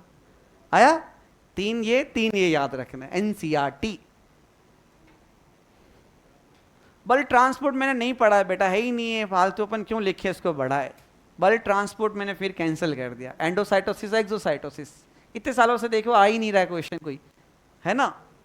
तो फिर हम आपको कोई यूं बढ़ा के बताएं कुछ। इतना 2 शब्द याद रखें। एंडोसाइटोसिस का मतलब पदार्थों का अंतःग्रहण, एक्सो का मतलब बाहर। ये तो अंडरस्टैंडिंग है, ठीक है। एनसीईआरटी पढ़ेंगे इस बार, प्योर प्योर एकदम। इसके अलावा कुछ आ ही नहीं रहा है।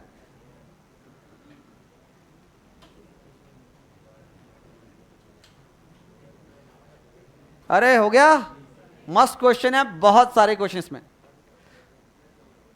एनसीईआरटी मेरे सब्जेक्ट में पढ़नी नहीं पड़ेगी, नीट तो नहीं रहेगी, मैं हर लाइन लाइन लिखवा दूंगा, ठीक है।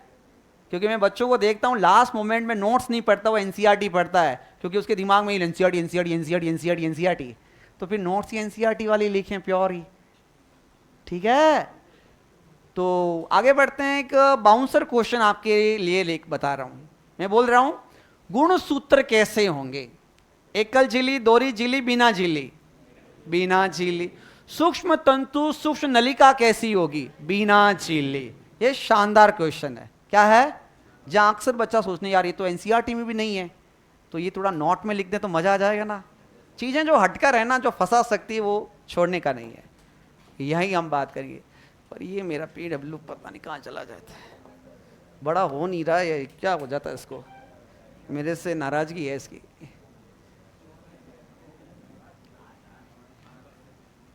लिख दो, ऐसे लिख दो, नोट में लिखिए, नोट में लिखिए बेटा, नोट में लिखिए बिना झिल्ली वाली संरचनाएं, नोट में लिखिए बिना झिल्ली वाली संरचनाएं। आप लोग भी लिखिए बेटा,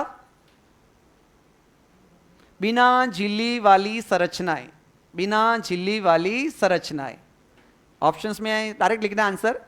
गुणसूत्र, गुणसूत्र, सूक्ष्म तंतु सूक्ष्म नलिका, गुणसूत्र, सूक्ष्म तंतु सूक्ष्म नलिका, सूक्ष्म तंतु सूक्ष्म नलिका।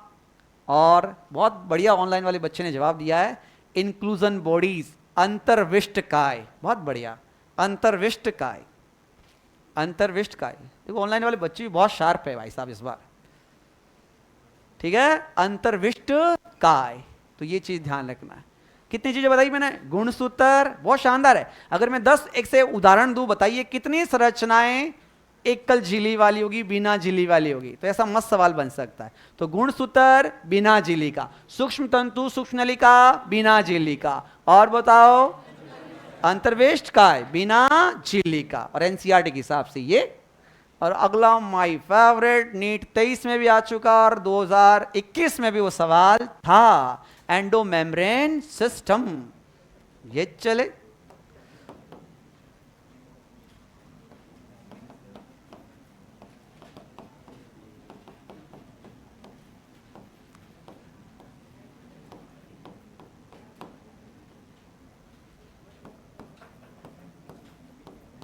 इसको तो मैंने पिछली बार हाईलाइट भी किया था, यही चाहेगा, और वो 2023 में यही चाह गया था क्या ना। बच्चे जो पढ़ रखे होंगे उनको मैंने हाईलाइट किया, यही सवाल आने वाला है, और वही आया।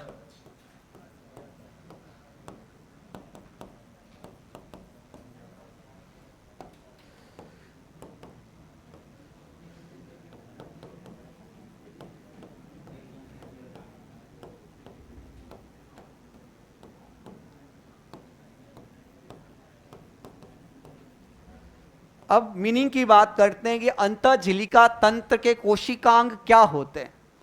ऐसे कोशिकांग जो अन्य कोशिकांग के साथ कार्यों के लिए जुड़े होते हैं, यानी कुछ कोशिकांग के कार्य दूसरे कोशिकांगों के कार्य से जुड़े होते हैं, वो एक दूसरे के बिना नहीं रहते हैं, एक दूसरे का सहयोग करेंगे, तो उन्हें क्या कहा जाएगा, एंडो मेम्ब्रेन सिस्टम के कोशिकांग।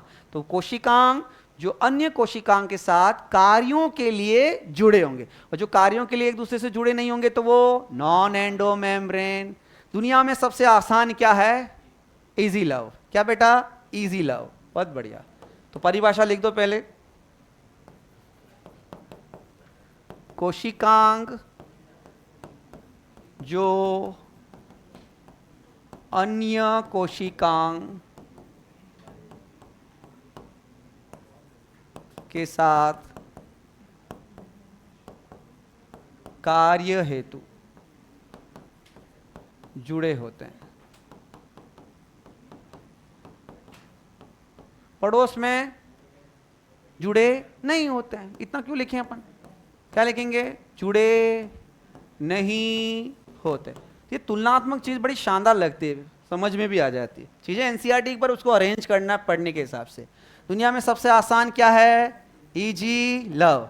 क्या चेहरे पे मुस्कुराहट हमेशा होनी चाहिए, इसकी कोई कीमत लगती है क्या, तो आप ये फ्री ऑफ कॉस्ट है, कुदरत ने जो दी है। Easy love, E R, G for girl G body, L for lysosome, और वी का मतलब वैक्यूल, हिंदी में रिक्तिका, रसधानी।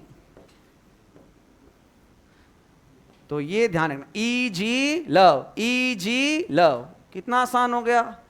और जब प्यार होगा तो लोग एक दूसरे से जुड़ेंगे, सिंपल सी बात है, फैक्ट है। हाँ, फ्लेजिला सिंगल मेम्ब्रेन, बिल्कुल सही है। बच्चों को याद है यार, ऑनलाइन वाले बच्चे सब पुराने वाले ही हैं अपने। चलो भाई बताओ, माइटोकॉन्ड्रिया, इसको एक सीक्वेंस में लिखता हूं मैं, बच्चा काम आएगा तुम्हारे, है ना। क्लोरोप्लास्ट, वैसे फोटोसिंथेसिस में आएगा ये, क्लोरोप्लास्ट लवक। फिर जो हम बात करते हैं परऑक्सीसोम, सीक्वेंस भी यही लिख रहा हूं, बड़ा शानदार क्वेश्चन होगा। और फिर माइटोकॉन्ड्रिया,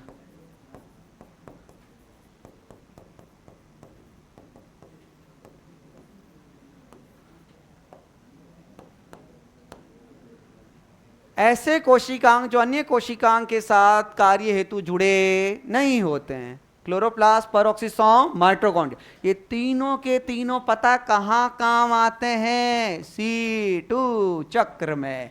C2 चक्र का दूसरा प्यारा सा नाम प्रकाश संश्लेषण क्या है? तो ये इस बार ये चैप्टर बड़े दबदबे वाले होंगे भाई साहब, 3 ही चैप्टर बचे हैं प्लांट फिजियोलॉजी में, अगर रिड्यूस सिलेबस से पेपर आया तो, इसलिए इनका वेटेज बहुत जबरदस्त होगा। ईआर का फुल फॉर्म है बेटा, आगे पढ़ने वाले, अंतःप्रद्वी जालिका, endoplasmic reticulum.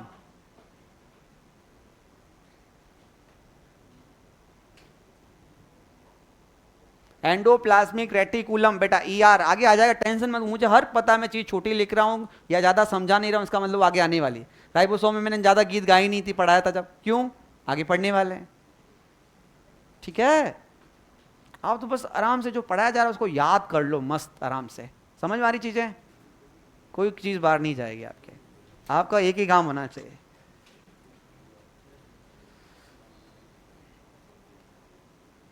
NEET 23, NEET 21, NEET 21 में भी सवाल आया था, नीट 23 में भी, और फिर आ सकते हैं, अच्छे क्वेश्चन है ये। आगे बढ़े, पीछे हो गए बड़ा, चलिए। तो इन सब चीजों के बाद में अब सीधी गाड़ी की एंट्री मारते हैं, ये वाले पढ़ेंगे। पहले क्या पढ़ेंगे? फिर फिर फिर फिर ये वाली चलेगी। तो शुरुआत यहीं से करते हैं, और जो पहला हम बात करते हैं वो कौन है बेटा? ईआर। कौन है बेटा? ईआर। लगाओ हेडिंग।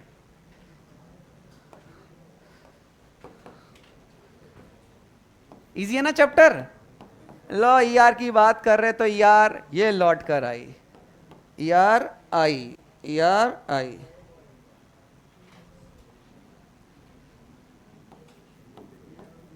एंडोप्लाज्मिक रेटिकुलम, पूरा नाम ये लिखा, हिंदी में बड़ा खतरनाक नाम है, अंतःप्रद्रवी, या एनसीईआरटी में द्रवी लिखा है वैसे, अंतःद्रव्य जालिका। अपन को अंग्रेजी में याद रखना, शॉर्टकट में प्यार से नाम ईआर। क्या याद रखना है? ईआर। चलो ईआर की खास, ईआर में पता है एक ही सवाल आता है नीट में, बस एक ही सवाल पूछा गया और वही आएगा। आर ईआर का काम, एस ईआर काम। नीट चॉइस में अगर सवाल पूछा गया तो यही चाहेगा, वरना नहीं। एक सवाल आ रहा है ऑनलाइन के, साइंटिस्ट के नाम सबके पढ़ने चाहिए, जो एनसीईआरटी में दे रखे हैं वही याद करो, बाकी मत करो, ठीक है। ईआर एक फोटो से मैं इसको समझाऊंगा, झिल्लियों का तंत्र है, छोटी छोटी नलिकाएं जो केंद्रक झिल्ली से कोशिका झिल्ली के बीच में एक तंत्र बनाती है, तो उसे हम क्या कहेंगे बेटा? ईआर। क्या कहेंगे? मैं अगर बात करता हूं, जैसे हम बात करते हैं मैं केंद्रक हूं, और जो बच्चे दीवार के पास, वो दीवार है झिल्ली, क्या बेटा? झिल्ली। और ये जो टेबल्स पे तुम लोग बैठे हो ये ईआर ही है, क्या है? तो ईआर देखिए केंद्रक झिल्ली से लगाकर कोशिका झिल्ली तक फैली झिल्लियों का तंत्र है। अब इस पूरी कक्षा के अंदर देख सकते हैं कुछ गैप दिख रहा है, मुझे दिख रहा है, और कुछ इन टेबलों के बीच में जो गैप में आप बैठ रहे हो सब लोग, आया? तो इसका मतलब ईआर ने इस पूरे कोशिका द्रव्य को कितने हिस्सों में बांट दिया? ये अंग्रेजी में लिखी लाइन है, हिंदी मीडियम में खा गई एनसीईआरटी। अंग्रेजी एनसीईआरटी की लाइन है, ईआर साइटोप्लाज्म को 2 कंपार्टमेंट में बांटती है। ये जो टेबल्स के बीच में या ईआर के बीच में अवकाश है उसे कहते हैं लुमिनल, और जो बाहर का अवकाश होता है उसे कहते हैं एक्स्ट्रा लुमिनल अवकाश। तो ईआर ने कितने भागों में बांटा? 2 भागों में। उसके बाद जो हम बात करते हैं टेबल्स पे आप लोग बैठे हैं, ठीक है, तो ये जो संरचनाएं हैं इनके ऊपर क्या होंगे, राइबोसोम। क्या होंगे बेटा, तो उस चीज की, राइबोसोम दाने हैं और दानों से सतह कैसी हो जाती है, खुरदरी, तो नाम पड़ गया खुरदरी ईआर। जहां दाने नहीं होगी सतह कैसी होगी, चिकनी, तो क्या हो गया, चिकनी ईआर।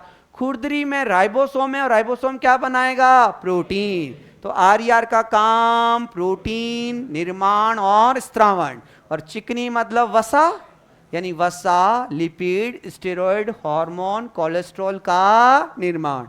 Tata bye bye.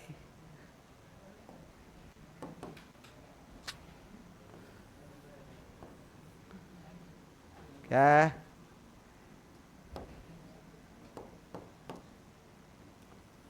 कल तो 2 क्लास मिल गई थी, आज और मिल जाती ना।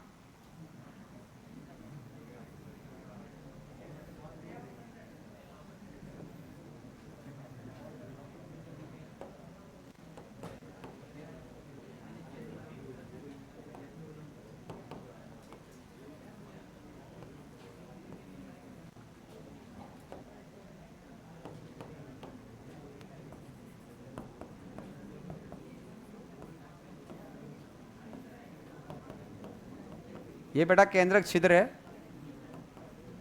दिख रहा है?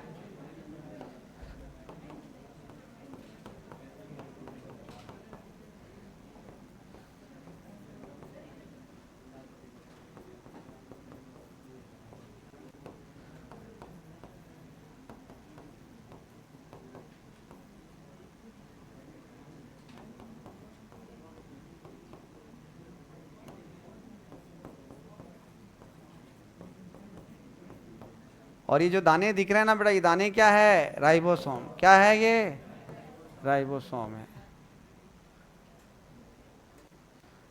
तो आप देख सकते हैं जो एक पिक्चर है,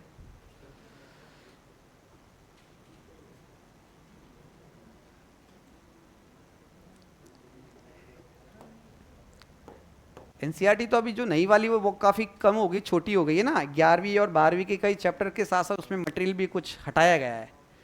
फिलहाल सिलेबस क्या रहेगा वो एनटीए डिसाइड करेगा। लगभग दिसंबर तक जब फॉर्म आने लगते हैं तब वो पिक्चर क्लियर कट होगी कि जो सिलेबस में क्या चीज़ें जो रिड्यूस हुई वो आएगी कि नहीं आएगी, वो सब कुछ पता चलेगा। फिलहाल मुझे जो है कि 12वीं कक्षा में अब जो बच्चे पढ़ रहे हैं उनके पास तो है ही नहीं, ये चैप्टर रिड्यूस ही हैं, तो वो शायद नीट में नहीं आने का ही चांस रहेगा। ठीक है, ये जो अवकाश दिख रहा है अंदर वाला और बाहर के अवकाश की बात है। अंदर का अवकाश क्या कहलाएगा बेटा, लूमिनल अवकाश। क्या कहलाएगा बेटा, लूमिनल स्पेस। और जो बाहर का अवकाश होगा उसे क्या कहेंगे, एक्स्ट्रा लूमिनल। क्या कह देंगे, एक्स्ट्रा लूमिनल।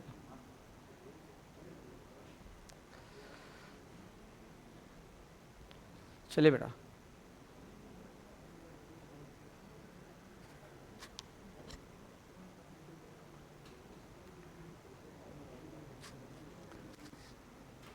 हर चैप्टर में हर सेगमेंट में फिक्स होते सवाल, वही घूम के आते। बायो में मैंने पिछली बार बच्चों का पीवाईक्यू अच्छा करना, पीवाईक्यू अच्छा करना, आप देखेंगे कि काफ़ी क्वेश्चन रिपीटेड थे। और होता ही क्या यार, बायो में कुछ नया थोड़ी, अगर एनसीईआरटी बना वो घूम के फिर के वही सवाल आने वाला है।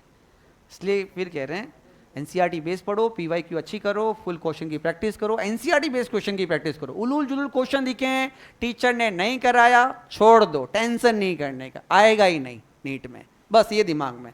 क्योंकि उनके पीछे पढ़ोगे तो एक्स्ट्रा चीजें बहुत सारी लिखवानी पड़ेगी और वो आएगी नहीं, उसका कोई सेंस नहीं निकले। ये स्मार्ट पढ़ाई अभी से ध्यान रखनी है। पिछली बार भी जो बच्चों को मैंने बोल रखा था, मैंने नहीं पढ़ाया, अगर क्वेश्चन आता छोड़ दीजिए, टेंशन मत करो, क्योंकि वो आएगा ही नहीं नीट में। फिर उसके चक्कर में फंसोगे तो हमें इतना सारा लिखाना पड़ेगा और बाद में वो मैटर इतना बड़ा चैप्टर हो जाएगा तुम वापस रिकॉल नहीं कर पाओगे। तो चलिए इसके बारे में लिखते हैं, बोलूं मैं बेटा? चलिए, तो ईआर के अंदर एनसीईआरटी कहती है ये केंद्रक झिल्ली, लिखो केंद्रक झिल्ली तथा कोशिका झिल्ली के मध्य, केंद्रक झिल्ली तथा कोशिका झिल्ली के मध्य, केंद्रक झिल्ली तथा कोशिका झिल्ली के मध्य, ठीक है, चपटी, चपटी थैलेनुमा, एनसीईआरटी, चपटी थैलेनुमा छोटी छोटी नलिकाओं का जाल। केंद्रक झिल्ली तथा कोशिका झिल्ली के मध्य चपटी थैले, क्या लिखा, थैले रूप नुमा छोटी छोटी नलिकाओं का जाल ER कहलाता है। ER कहलाता है। ER कहलाता है। अब ऐसा लगेगा जैसे झिल्लियों का तंत्र, इसलिए इसे प्यार से झिल्लियों का तंत्र भी कहते हैं। क्या कहते हैं इसे? नेक्स्ट लाइन, इसे झिल्लियों का तंत्र भी कहते हैं। क्या कहते हैं इसे? झिल्लियों का तंत्र भी कहते हैं। ठीक है, खोज वगैरह नहीं लिखनी, एनसीईआरटी नहीं देखा कि यार पोर्टर होता है, नहीं लिखेंगे। इस बार मैं और कम कर रहा हूं नोट्स को, प्योर एनसीईआरटी टू लाइन ये बड़े आगे। अब इस ER की जो खास बात जो आपको ध्यान रखने, बेटा कितने प्रकार इसके अंदर, तो ER जो है वो कोशिका द्रव्य को 2 भागों में बांटता है। ये इंग्लिश मीडियम के एनसीईआरटी में लाइन है, हिंदी मीडियम में क्यों नहीं लिखी मुझे नहीं पता, ट्रांसलेट करते हैं बुक को, कई गलतियां भी होती है। तो ER कोशिका द्रव्य को 2 भागों में बांटेगा। क्या बेटा? कोशिका द्रव्य को 2 भागों में बांटेगा। तो हम कहते हैं जो ER के मध्य अवकाश होता है उसे क्या कहेंगे? लुमिनल। और जो बाहर होगा वो एक्स्ट्रा लुमिनल कहलाएगा। अब इसको मैं लिख देता हूं, है क्या चीज? लुमिनल का मतलब ER के मध्य अवकाश, आया बेटा? और जो बाहर होगा एक्स्ट्रा लुमिनल, ER के बाहर अवकाश। कितना आसान है ना? और दूसरा 2 प्रकार, RER और SER।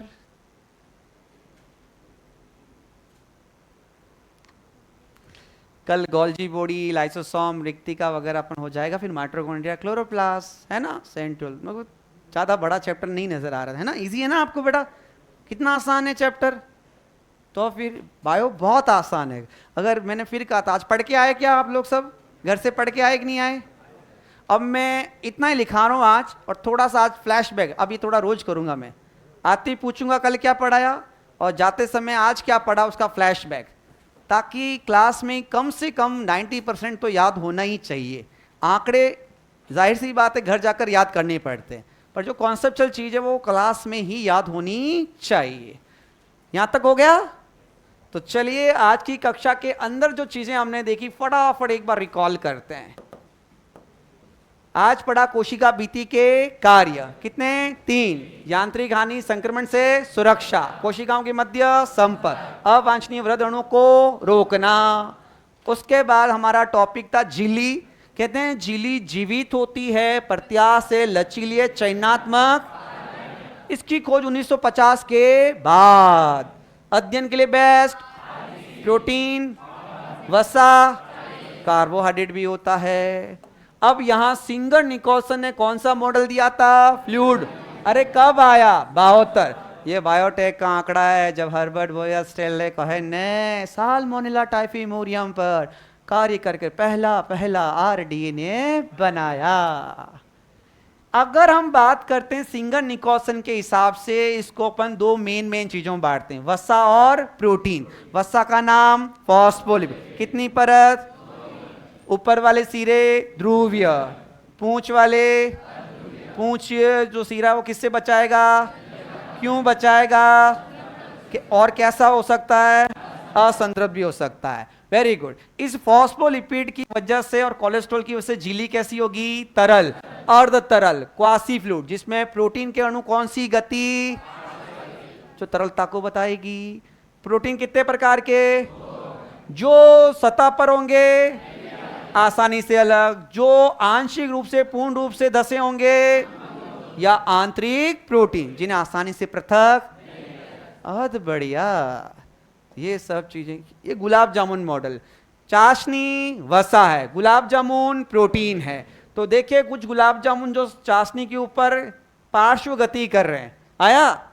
तो ये चाशनी पर है, चाशनी बहुत पतली कोई गुलाब जामुन गजब के डोलेंगे, चाशनी थिक होगी तो गुलाब जामुन बेचारे कम डोलेंगे। ये गुलाब जामुन का ही कॉन्सेप्ट है। चाशनी जितनी तरल होगी गुलाब जामुन ज्यादा हिलेंगे डुलेंगे, और चाशनी जितनी गाढ़ी होगी, वसा जितनी गाढ़ी होगी तो उनकी गति, इसका मतलब प्रोटीन की गति किस पर निर्भर कर रही है? वसा की तरलता पर, और वसा तरल होगी तो कोशिका विभाजन, वृद्धि, पदार्थों को ग्रहण करना, स्त्रावण करना, तो कोशिकाओं को जोड़ना बताएगी, है ना। कितना आसान है बेटा, बोलो। ये सब चीजें हमने पढ़ा।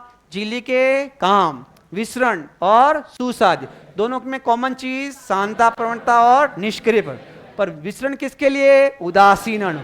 सुसाध्य परिवहन में किसकी भूमिका, पर किसका काम, सक्रिय परिवहन सांद्रता प्रवणता के क्या खर्च करनी पड़ेगी, ऊर्जा, सोडियम पोटेशियम, सब बस। उसके बाद में ये तो आपको नहीं करने का है, तो ये फिर कोशिकांग पढ़े। झिल्ली रहित में तारक के अंदर राइबोसोम, दोहरी में माइटोकॉन्ड्रिया, क्लोरोप्लास्ट, बाकी सब आगे आते रहेंगे, बताता रहूंगा।